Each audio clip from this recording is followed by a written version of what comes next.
종현님 바로 밑에 있는 인플루언서가 누군지 알아? 누구야? 에듀윌. 에듀윌을 밟고 있는 남자. 야. 그리고 또 인플루언서가 되기 전후 포스팅이나 블로그의 변화와 수익 변화가 궁금해요. 점. 네, 아주 좋은 질문인데요. 나도 궁금해. 나도 궁금해. 나도 궁금해.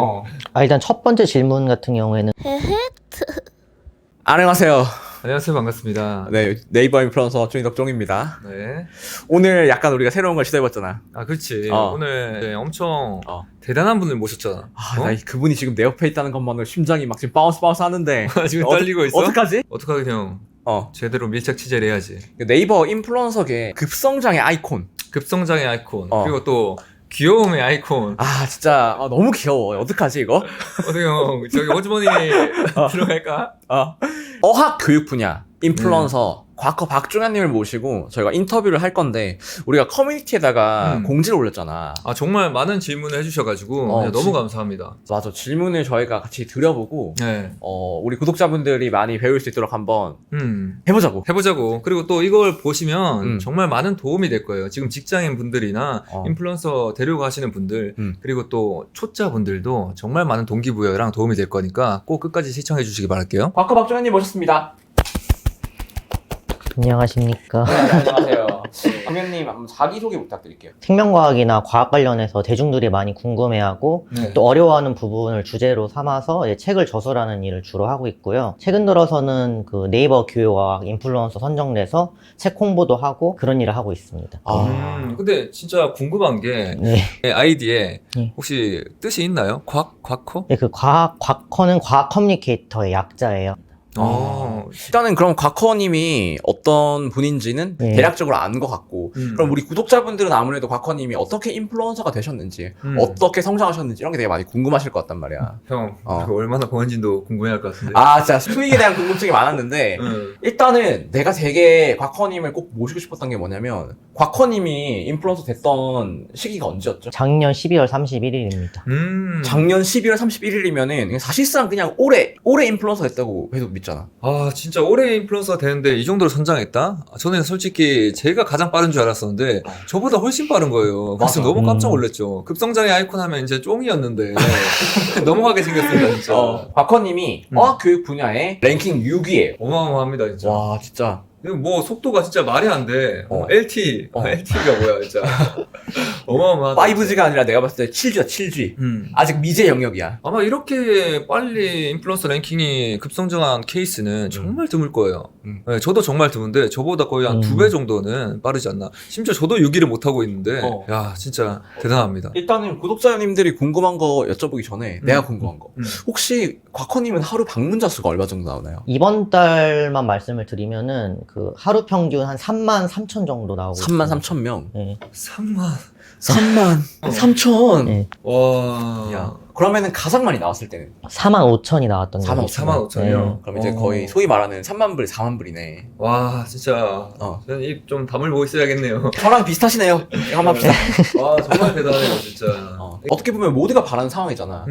인플루언서가 되고 그리고 인플루언서가 되고 나서 가장 단기간 만에 방문자를 올리고 그리고 수익을 내고 계시다는 게 그 네이버에 검색을 정말 많이 하는 대중적인 지식을 다루시기도 하면서 한 분야에서 되게 깊은 지식을 가지고 있는 인플루언서라고 생각하면 될 것 같아. 카테고리가 이렇게 급성장하는데 도움이 되기도 했었겠네요. 원래는 제 주력 분야는 과학이랑 공학 쪽이긴 한데 네. 이 분야로만 그냥 무작정 밀어붙이기에는 보나마나 조회수는 많이 안 나올 게 뻔하니까 저 같은 경우에는 제 주관을 좀 많이 버리고 좀 사람들의 수요 위주로 좀 많이 맞춘 거죠. 이게 되게 중요한 포인트인 게 진짜. 블로그로 성장을 하지 못하는 분들은 보통 보면 내가 쓰고 싶은 글을 쓰거든. 근데 블로그로 성장을 잘 하시는 분들은 남이 보고 싶은 글을 쓰는 게 약간 되게 핵심인 것 같은데 방금 그 부분을 말해주신 것 같아가지고 우리 구독자분들이 주신 질문들을 한번 뽑아가지고 우리가 한 명씩 물어보자고. 구독자의 질문. 구독자의 질문. 따단. 푼님이 질문 남겨주셨는데 제가 한번 읽어드리겠습니다.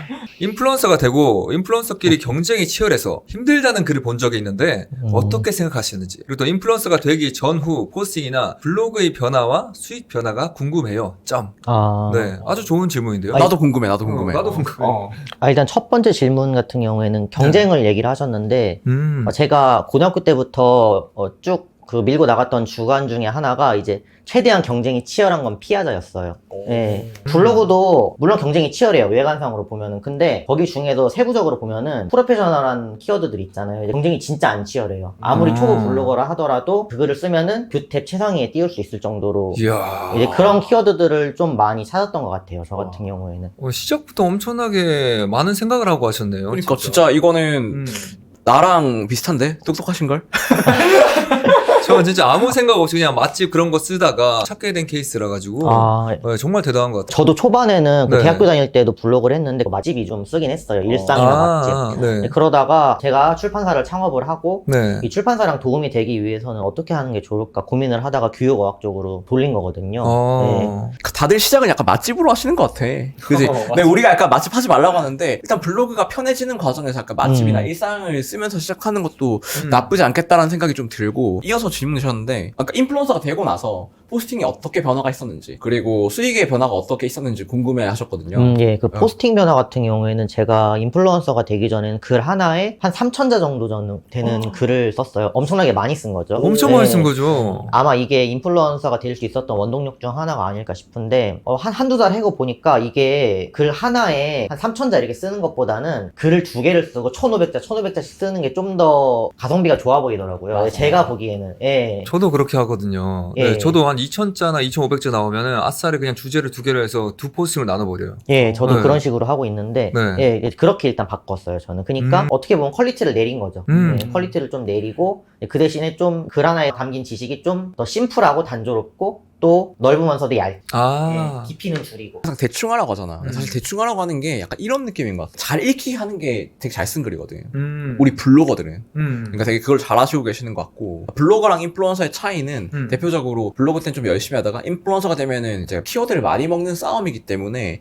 확실히 다작을 하는 게 좀 더 중요해진다. 아, 맞아. 되게 많이 궁금하신 게 그거거든. 인플루언서가 되면 더 힘들다고 하는데 왜 힘든가요? 인플루언서 되면은 키워드 전쟁이에요. 그래서 진짜 많이 써야 돼요. 근데 또 이제 많이 쓴 거 하면 누구다? 아, 많이 쓴 거 하면은 또 나라고 하고 싶은데 쿼커다. 이제 쿼커다. 쿼커. 혹시 그 예약 발행이 몇 개 되어 있으신지? 아까 전에 글 쓰다 왔는데, 한 36개 있을 거예요. 와, 이게 진짜 말이 되는 숫자입니까? 휴가 갔다 와도 그냥 예약 발행으로 다 돼 있는 거잖아. 아, 맞아. 예, 원래 와. 40 몇 개였는데, 제가 지난주에 놀러 갔다 와서 좀 줄었어요. 놀러 갈 때는 일 하나도 안 하시고. 아예 안 하는 건 아닌 게, 그 중간중간에 짬 시간 있으면 핸드폰 켜고 키워드 챌린지 하죠. 예, 딱 등록을. 그것만, 딱 그것만 하고, 친구들이 좀 쉬자, 이런 경우도 있잖아요. 여행 가다 보면. 그러면 이제 노트북 켜고 글 하나 정도는 쓰고 그러죠. 와, 네. 어떻게 이렇게 성실하게 진짜 블로그를 할 수가 있지? 또 본 직업이 블로그가 아니잖아요. 너무 대단한 것 같아요, 진짜. 또 이제 가장 많이 진짜 궁금해 하시는 이 교육 쪽의 랭킹 6위, 그리고 3만 불 블로거는 이야. 에드포스트 수익이, 광고 수입이 대체 얼마나 날지.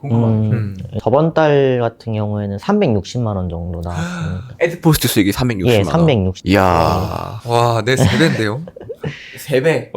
나랑 좀 비슷한 것 같아. 내가 이것보다 많이 나올 때도 있고 적게 나올 때도 있고 하니까. 와, 360 여기를 이제 이 사이로 왔다 갔다 한다는 거죠? 예, 제가 봤을 땐 그렇습니다. 아, 그렇다면 또 많은 사람들이 또 궁금해할 게 예. 저랑 석준이 형의 주 수입은 이제 에드포스가 아니라 이제 예. 협찬이라고 말을 많이 했거든요. 예. 근데 또 교육 쪽은 어떨지 이게 좀 궁금하긴 하네요. 교육 쪽 같은 경우에는 뭐 다른 분들, 인플루언서 분들도 많이 만나봤는데 네. 생각보다 그 수익풀이 큰 것 같진 않아요. 협찬 자체에 대해서. 네. 협찬은 주로 학원에서 제공을 해주세요. 그럼 제가 이제 그거를 재가공을 해서 네. 업로드를 해드리는데 그렇게 업로드해서 올리는 비용이 한 10만 원. 그 협찬보다는 기자단 위주인 것 같고 그리고 고려는 이렇게 탑6인데도 한 10만 원 정도 고려가 많은 것 같다는 생각은 들지 않는데 일단 내가 어제 봤던 것 중에서 되게 재밌었던 사실이 종현님 바로 밑에 있는 인플루언서가 누군지 알아? 누구야? 에드윌. 아, 진짜? 에드윌을 밟고 있는 남자.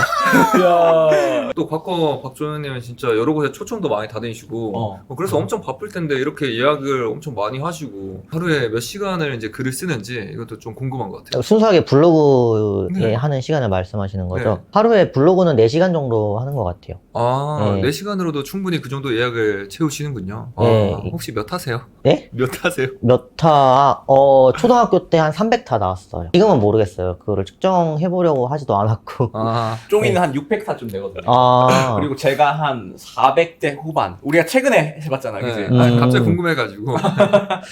네, 모르겠어요. 한번 집에 가서 해보겠습니다. 그리고 구독자님들이 지금 내가 개인적으로 궁금할 것 같은 게 뭐냐면 내가 처음에 종현님 보고 그 생각했거든. 종현님은 되게 어려 보이는데 종현님 나이가 29이요. 29. 네. 29. 대학 원생? 예, 그렇죠. 대학 원생이죠. 진짜 근데 이게 또 실제로 보면은 정말 동안이에요. 실제로 보면 진짜 피부도 엄청 좋으시고 진짜 스타일리시하고. 그래서 내가 저번에 목걸이 선물로 드렸잖아.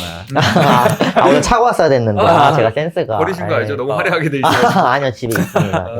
이거는 여사장님의 질문인데요. 예. 인플이 되고 나서 일상이 어떻게 바뀌었는지 질문 주셨어요. 일상이 어떻게? 되기 전이랑 후랑. 저는 원래부터 글을 쓰는 일을 계속 해왔던 사람이라서 일상 자체에 크게 변화는 없었어요. 근데 이제 인플루언서가 되자마자 가장 먼저 했던 행동 중에 하나가 대학원 휴학. 이왕 인플루언서 된 거 좀 더 블로그에 시간을 많이 투자해서 순위도 많이 올리고 좀 안정적인 소득도 얻어보자. 그래서 논문 쓰는 건 나중으로 미뤘고요. 그래서 원래는 조교 활동도 하고 대학원 수업도 열심히 들었는데 이제 그런 거는 이제 없어졌죠. 제한테 당분간은. 와. 선택과 집중을 너무 잘했고, 그리고 일단 제가 봤을 때는 그래도 이전보다는 밥 먹으러 갈 때 좀 부담이 좀 적어진다거나 그런 거 없나요? 예, 당연히 좀 더 경제적인 여유가 생긴 건 사실이죠. 예를 들어 이제 국밥을 시킬 때 뭐 만두 더 시키던가 약간 맞아. 이런 거. 우리도 약간 국밥 먹으러 갔는데 이제 뭐 특사이즈? 특사이즈 시키자. 확실히 여유가 생기니까 이제 또 진짜 하고 싶은 일에 집중을 좀 많이 할 수 있고. 예, 그쵸. 어제 노트북도 바꿨어요. 그래서 제가 진짜요? 대학교 20살이 됐을 때 맥북을 하나 사서 거의 8, 9년 가까이 썼거든요. 근데 너무 오래돼서 좀 느려지다 보니까 언제 바꿀까 고민을 했는데 이제 소득이 좀 생기니까 노트북도 바꾸고 좋은 노트북 쓰니까 이제 그걸로 또 열심히 쓰고. 와, 여러분 지금 환율 지금 1,400원, 1,500원 하는데 지금 맥북을 바꿨답니다. 이게 인플루언서의 플렉스. 이게 영앤리치인가? 이게 영앤리치. 이거는 하랑님 질문인데 본인만의 키워드 찾는 노하우가 있다면 뭐 1등, 2등, 3등 이렇게 나뉘잖아요. 네. 또 1등 글들을 보면은 간혹 한 2-3달 전에 올린 글들이 있어요. 네. 제가 내치는 건 주로 이제 그런 부분. 왜냐하면은 제가 막 인플루언서가 됐을 때는 분명히 지수가 엄청 낮아가지고 상위 노출이 어려울 거란 말이에요. 그러면 최대한 상위 노출할 수 있는 가장 좋은 방법은 되게 오래된 글을 밀어내는 거예요. 최신성. 그래서 제가 1월, 2월 즈음에는 1등 글이 한 3개월 전에 올라온 글들을 좀 많이 썼었어요. 그런 식으로 조회수를 차차 올렸고요. 지금은 거의 한 15일. 에듀윌 같은 경우에는 지수가 워낙에 높아서 한 달. 그런 식으로 제가 제 머릿속에 다 저장을 해놓는 거죠. 에듀윌 같은 경우에는 한 15일, 한 30일 정도 지난 이후에 내가 글을 올려야 그 사람, 그 에듀윌을 제끼고 1등을 하는구나. 죽이는 법. 에듀윌을. 해커스는 한 15일 지나면은, 내가 1등을 하는구나. 이런 식으로 제가 머릿속에 항상 리마인드를 꾸준히 하고 있고, 또 업데이트도 하고 있어요. 제가 지금도 지수가 계속 올라가고 있고. 해커스도 혹시 밟고 계시는지? 해커스가 여러 개 계정이 있어요. 인플루언서 계정이. 해커스 공인중개사, 해커스 어학원, 해커스 인강 굉장히 많은데 진짜. 저보다 밑이네요. 한참 미치네, 한참 미. 종현님이 약간 밑에 두고 있는 좀 유명한 회사들이 어디가 있죠? 에듀윌, 해커스. 야나두 있고 또 뭐가 있죠? 뭐가 되게 많았는데 기억이 안 나서. 재밌다. 우리가 찾아가지고 그거 올려드릴게요. 시원스쿨. 시원스쿨. 네. 진짜 유명한 학원은 뭐 그러니까 들어본 거는 다 있네요. 신기하다. 잉크루트. 잉크루트도 있었고. 잉크루트 맞아, 그런 데는 거의 사람 써가지고 할 텐데 그 사람들보다 그 곽커님이 훨씬 더 잘하네요, 진짜. 그분들이 글을 쓰면은 제가 이제 얼마 안 돼서 써서 밀어내고 그러고 있습니다. 와, 전쟁 중이네. 근데 이게 전쟁이 제가 이렇게 치열하게 하고 싶진 않았는데 교육 쪽 키워드가 2,200개 정도밖에 안 돼요. 그러다 보니까 조회수가 잘 나오는 키워드는 한정이 되어 있거든요. 지극히 한 3,400개 정도? 맞아요. 이거를 어떻게든 선점하기 위해서 그냥 하게 진짜? 되는 것 같아요. 3위권 안에 노출되는 키워드가 2,200개 중에서 한 1,300개 정도 될 거예요. 진짜 스마트하게 하고 계신다. 근데 막 얘기를 하는데 지금 울분을 그냥 너무 힘들다. 진짜. 그러니까 글 쓰는 게 힘들다기보단 키워드를 찾는 게 힘든 거죠. 저는 4위로 밀려나면 바로 1위로 올리거든요. 근데 그걸 또 찾아야 되는데 이제 그런 걸 찾아주는 플랫폼이 없다 보니까 제가 일일이 또 키워드 뒤져봐야 되고 이제 그런 게 되게 힘든 거죠. 컴퓨터 공학을 했어야 됐나 싶기도 하고. 저 컴퓨터 공학 하는데 그런 거 못 찾습니다. 레테로님께서 이제 제가 궁금한 거를 대신 질문을 해주셨더라고요. 9개월 만에 해당 카테고리 랭킹 6위까지 올라갈 수 있었던 본인만의 비법 풀어줄 수 있을까요? 네, 이것도 이제 또 풀기 싫으면 안 풀어도 되는데 독자님을 위해서 네. 비법을. 과연 괜찮으시겠어요? 아, 네, 괜찮습니다. 오, 네. 야. 제가 인플루언서 되기 전에는 하루에 포스팅을 2개 정도 했었어요. 네. 그러고 나서 키워드 챌린지를 하나 둘 도전을 하고 한 1월 2월 때까지는 하루에 한 2개 정도 썼거든요. 네.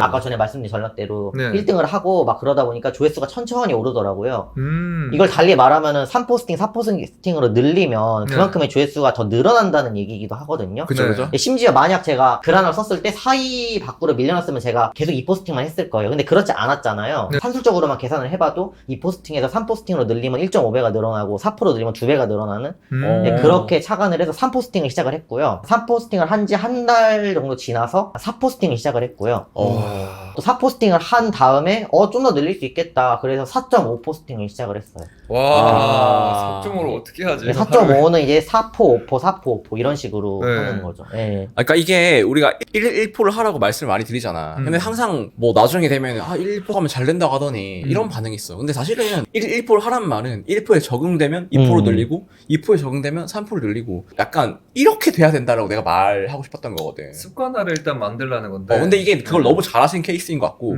그리고 사실 우리 4포랑 5포는 우리도 지금 못하고 있는.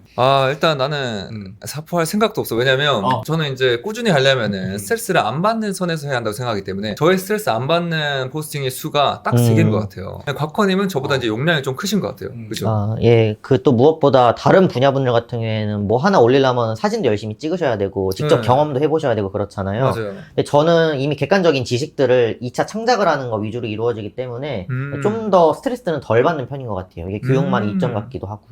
네. 네. 확실히 카테고리마다 그런 게 다르긴 하죠. 예, 그쵸. 인플루언서 순위를 빠르게 올릴 수 있는 비법은 결국에 우리가 항상 강조했던 거 뭐야? 다작이다. 디지털 노가다. 디지털 노가다였다. 노가다였다. 이게 맞다니까요, 여러분. 진짜 노가다가 사람을 괴물로 만들었어. 근데 스트레스를 안 받고 해야 어. 꾸준히 할 수 있는 거. 이것도 중요합니다. 진짜. 맞아, 그것도 중요합니다. 이거 찌로님이 주신 질문인데 이거 포스팅 글 작성 시간을 단축시킬 수 있는 비법이 있으신지. 책 많이 읽고 글 많이 쓰는 거 외에는 방법이 없는 것 같은데 이거는 너무 사실 네. 정석적인 답이고. 전교 1등한 비법이 뭐예요? 교과서 위주로 공부했습니다. 신문사, 언론사 이런 데 칼럼도 많이 써보고 네. 책도 출판을 해보고 이런 걸로 용돈벌이를 해왔던 사람이기 때문에 막 지금도 4포, 5포 하는 거 그렇게 어렵지 않거든요. 그냥 결국 오. 중요한 거는 계속 익숙해지는 거예요. 글 쓰는 거에 익숙해지는 거. 그거 외에는 방법이 없어 보여요. 근데 좀 오랜 시간이 걸리죠.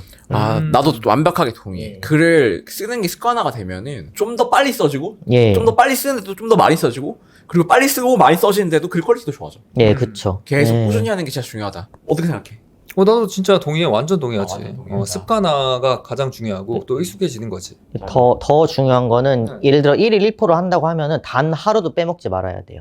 1일 1포 하니까 뭐 1포 한 다음에 다음날 안 하고 그 다음에 2포 이런 식으로 하잖아요. 네. 근데 그렇게 하는 건 도움이 안 되고 1포, 1포, 2포 이런 식으로 해야 되는 거죠. 그러니까 하루라도 글을 안 쓰면은 떨어지는 속도가 좀 더 빠른 느낌? 그 감을 읽는 게. 맞아. 그러니까 맞아. 단 하루도 빼먹지 않는다는 생각으로 1일 1포, 1일 2포 최소한 어쩔 때는 2포도 쓰고 하면서 네. 예, 무조건 0포인 날은 단 하루도 빼놓지 말고 예, 그런 오호. 식으로 하는 게 중요한 것 같아요. 그러니까 완전히 체득시키는 거죠. 글 쓰는 데드라인을 거를. 이제 잡고 이렇게 딱 하시는 예, 데드라인이 1포랑 1일 1포에 진짜 이면 이게 데드라인. 네. 최소 1일 1포. 1일 1포 못하면은 3일 굶는다. 못하면 그냥 블로그 접는 거죠. 와. 화끈하다, 화끈해. 그러니까 예, 그렇다. 어차피 수익화도 많이 안 되고 어차피 조회수도 많이 안 나올 거면은 그거 안 하고 다른 일 하는 게 더 와. 낫지 않을까요? 화끈하다. 네. 진짜 화끈하시다. 맞는 말이에요, 예. 진짜. 마음가짐이 마음가짐이 다르다. 약간 그 무사. 이게 안 되면 내가 죽어버리겠다. 그러니까 이런 느낌. 진짜. 기야. 야, 이 무사 마인드 중요하죠, 진짜. 이게 나중에 무사의 건법을 하자. 박종현 건법을 하나 만들자. 진짜. 저희가 기술명을 매기고 있는데 이번에 예. 박종원 건법을 그 종현님이 우리 영상을 좀 많이 보셨다고. 네. 그러면 소대세김질 건법 들어보셨나요? 그건 안 본 것 같아요. 대부분의 질문의 결이 비슷한 것 같아요. 되게 수익에 대한 궁금증이나 뭐 삶이 어떻게 바뀌었는지, 수익이 얼마나 벌었는지 그거랑 그 다음에 인플 어떻게 되는지에 대한 질문인 것 같은데 인플 어떻게 되는지는 우리가 설명했지만 혹시 종현님이 생각하기에 인플 되는 방법이 또 다른 느낌이 있는지 그것도 궁금하거든? 그러면 어학 교육 분야에서 인플루언서가 되려면 어떤 느낌을 해야 될지 한번 조언을 주실 수 있을까요? 정보가 네. 최대한 풍부한 게 제일 좋을 것 같고요. 잡지 형태로 좀 보기 좋게 사진 나오고 글 나오고 사진 나오고 글 나오고 이런 식으로 좀 나오는 게 좋을 것 같다는 생각이. 아무래도 네이버가 그 객관적인 기준을 정해놓지 않다 보니까 맞아. 예, 저도 명확하게 말씀드리긴 좀 어려운 것 같아요. 말씀하신 부분이 약간 전문성이랑 가독성인 것 같지? 그리고 또 그 지식이 풍부하다는 게 지식이 풍부해야 계속 꾸준히 할 수 있으니까. 그렇죠? 나는 1일 1부 열심히 하고 이제 좀 편해지면은 가독성 늘리고 전문성 늘리고 하는 식으로 차근차근 밟아가시면 인플 될 수 있다. 너무 서두르는 건 좋지 않은 것 같다라는 말을 하고 싶어. 맞아. 나 인플 될래. 이런 것도 빨리 시켜줘. 이런 개념이 아니라, 인플은 그냥 스트레스 안 받고 꾸준히 하다 보면 어느새 돼 있는 그런 부분이 아닌가. 그리고 내가 이거는 마지막에 질문하려고 챙겨왔던 건데, 동현님이 블로그 하면서 가장 행복했던 때는 언제? 행복했던 때요? 국밥 먹을 때? 아니요. 그건 안 돼. 요즘 대학원 휴학하고 여행을 되게 많이 다니고 있는데 여행 다니면서도 글 쓸 수 있는 거? 디지털 노마드. 디지털 노마드, 네. 야. 지난주에도 춘천 여행 갔다 왔었고 그때도 이제 중간중간에 글 한두 개씩 쓰면서 보냈거든요. 그런 거 하면서 친구들도 되게 많이 부러워요. 저는 일단 장소에 구애받지 않고 제가 원하는 장소에서 얼마든지 그 일을 할 수 있고, 그러니까 뭐 특정한 시기에 행복을 느꼈다기보다는 시간 장소 구애 안 받는 그 매 순간순간이 행복했던 것 같습니다. 이야, 저희 다 똑같네요. 똑같네. 저도 저번 주에 터키 가가지고 터키 여행하면서 글 올라오는 거 보면서 열심히 놀았거든요. 정말 행복하더라고요. 이거 진짜 모두 공감하시고 네. 그것 때문에 우리처럼 인플루언서가 되고 싶어 하시지 않나라는 생각이 드는데, 자 그럼 반대로. 맞아, 반대로. 그러면은 이 일을 하면서 정말 힘들었던 위기의 순간이 있었다면? 위기의 순간이요. 위기의 순간이나 혹은 또 힘들었던 순간? 제가 대학원을 수료를 하고 네. 지금 일을 하고 있는데 논문 쓰기가 되게 귀찮더라고요. 그게 위기라면 위기겠죠, 이게. 약간 이런 느낌이 아닐까요? 저는 이제 블로그로 글을 쓰다 보니까 논문 쓸 힘이 없는 약간 이런 느낌인가요? 그러니까 굳이 석사학위를 받아야 되나 싶기도 하고, 이게 논문 쓰는 게 또 쉬운 일은 아니거든요. 그냥 복학해서 지도 교수님한테 지도 받으면서 써야 되는데 귀찮은 거죠. 블로그 글 쓰고 책 쓰는 일이 어느 정도 이런 일상에 적응이 되어 있는 상태에서 갑자기 그 연구 논문을 써야 된다 이러면은 저한테 급격한 변화가 오는 거니까. 예, 원래 사람이 변화를 좀 두려워하기 마련이잖아요. 언제 복학하나라는 생각을 요즘은 좀 하고 있습니다. 그리고 마지막으로 이제 제가 하고 싶은 말은 이제 곽커님께서 새내기 블로거들한테 해주고 싶은 말이 있을까요? 처음 초반에는 그 수익 생각하지 말고 그냥 좀 편한 마음으로 시작하는 게 제일 좋지 않나. 맞아. 블로그 초보분들한테는 그 얘기를 먼저 해드리고 싶고요. 이게 왜 그러냐면은 괜히 수익 처음부터 욕심내면은 기대를 너무 많이 하게 되고 그만큼 실망도 많이 할 수밖에 없거든요. 또 막상 또 글을 또 쓰다 보면은 글이 적성에 안 맞는 경우도 있고, 그러다 보니까 초반은 무조건 가볍게 그냥 일상을 알리고 그냥 뭐 맛집을 올릴 수도 있고, 그러다가 이제 뭔가 어느 정도 글 쓰는 게 어느 정도 익숙해지면은 그때 가서 분야를 정해도 되는 거잖아요. 예. 그런 식으로 했으면 좋을 것 같아요. 그러면 혹시 자신의 카테고리 교육 분야를 추천하시나요?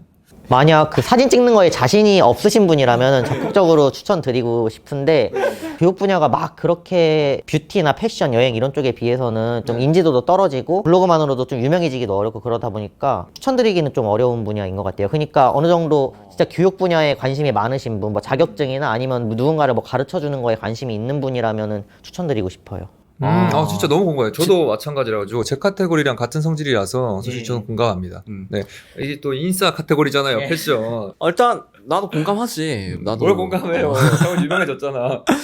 곽커님 마지막으로 할 말 하면서 마무리하면 좋을 것 같아요. 제가 사실 지난주에 개정판 한 권을 출판을 했어요. 책을 작가님 여기서 잠깐 짚고 가자면 곽커님이 1인 출판사 대표이시면서 작가세요. 작가님. 그러니까 대표의 인플루언서의 작가의 귀엽고 그냥 못하는 게 아무것도 없는 그냥 워너비 그 자체인. 맞아. 제가 알기로 여기 주로 보는 구독자분들이 최소 20대부터 50대 분들까지 되게 연령대가 넓은 걸로 알고 있는데, 맞아요. 자녀분들이 계신다면은 제가 출판한 과학교양서 추천드리고 싶습니다. 책 이름은 생명과학을 쉽게 쓰려고 노력했습니다고요. 3년 전에 출판을 했는데 워낙 잘 나가기도 했고 기존에 3년 동안 과학 지식이 많이 변화하면서 개정판을 출판을 했어요. 많은 관심 부탁드립니다. 곽커님 모시기 정말 잘한 것 같다는 생각이 들고. 그러니까 맨 마지막에 책 홍보 꼼꼼하고 말이야. 와, 귀엽고 말이야. 댓글로 뭐 어떤 분야 인플루언서가 궁금하다 그런 거 달아주시면 저희가 또 이번을 시작으로 다른 분들도 초대할 수 있으니까요. 네, 그럼요. 궁금한 거 많이 달아주시고 네. 지금까지 영상 끝까지 봤으면 구독 안 하기로 했잖아요. 너무 감사합니다, 여러분. 네. 안녕.